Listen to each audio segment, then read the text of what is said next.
Dan saudara, sekarang kita tengok dulu pasar saham di sesi pertama hari ini. Indeks harga saham gabungan Loyo Tak Bertenaga turun 0,1% dengan transaksi 2,2 triliun rupiah, lebih rendah daripada biasanya. Saham sektor keuangan turun paling tajam, sebagian besar harganya turun seperti saham Bank Rakyat Indonesia, Bank Mandiri dan juga BCA, diikuti oleh saham Panin Finansial. Satu saham yang disuspend alias tidak boleh dijual belikan adalah saham Bumi Resources. Otoritas bursa mensuspend saham Bumi karena anak usahanya Bumi Capital belum bayar utang kupon obligasi yang jatuh tempo senilai 300 juta dolar Amerika Serikat. Nah, kebalikannya nilai tukar rupiah sedikit bertenaga, 11.797 per dolar Amerika Serikat, masih turun 37 poin, tapi membaik dibandingkan pembukaan pagi tadi. Ya, walaupun saham sektor keuangan turun paling tajam hari ini, menurut Asosiasi Emiten, kinerja saham sektor keuangan di 3 bulan pertama tahun 2014 sebenarnya masih bagus. Berikut kutipan wawancaranya dengan Glory Oyong.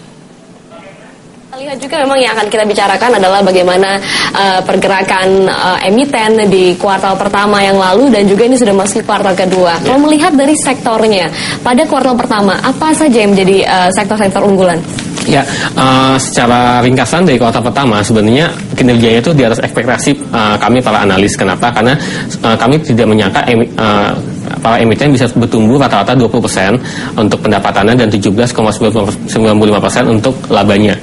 Nah, sedangkan untuk kuartal 2 ini kami juga memproyeksikan kira-kira kurang lebih akan sama pertumbuhannya dengan kuartal pertama, yaitu sekitar 20% untuk pendapatan dan sekitar 18% untuk nanti pertumbuhan di laba bersihnya. Untuk sektornya sendiri, yang leading kemarin itu adalah satunya di finance dan kemudian juga ada sektor kimia dasar. Kimia dasar membukukan pendapatan naik 17%, labanya naik 19%.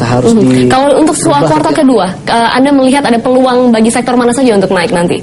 Ya, untuk sektor untuk naik, sentimen itu masih ada, mungkin masih di kisaran sektor finance dan kimia dasar, itu masih menjadi sektor unggulan karena mereka domestic oriented, di mana di domestik sendiri kita punya tingkat konsumsi, itu juga kita juga punya tingkat pertumbuhan masih cukup baik, akan tetapi yang agak sedikit kurang begitu baik adalah yang masuk ke pasar ekspor impor. Kenapa keuangan? Karena kan kita lihat pertumbuhan ekonomi kita masih begitu dan kurang begitu memuaskan bagi pelaku pasar. Kenapa keuangan justru akan naik pada kuartal kedua nanti? Ya, tadinya kami berpikir kalau misalnya terjadi kenaikan akan terjadi kenaikan suku bunga lagi di kuartal pertama. Ternyata tidak, BI tetap ditahan di 7,5% dan juga tingkat pertumbuhan kredit baru itu masih double digit ya, dan itu juga masih menjadi sentimen positif untuk industri keuangan.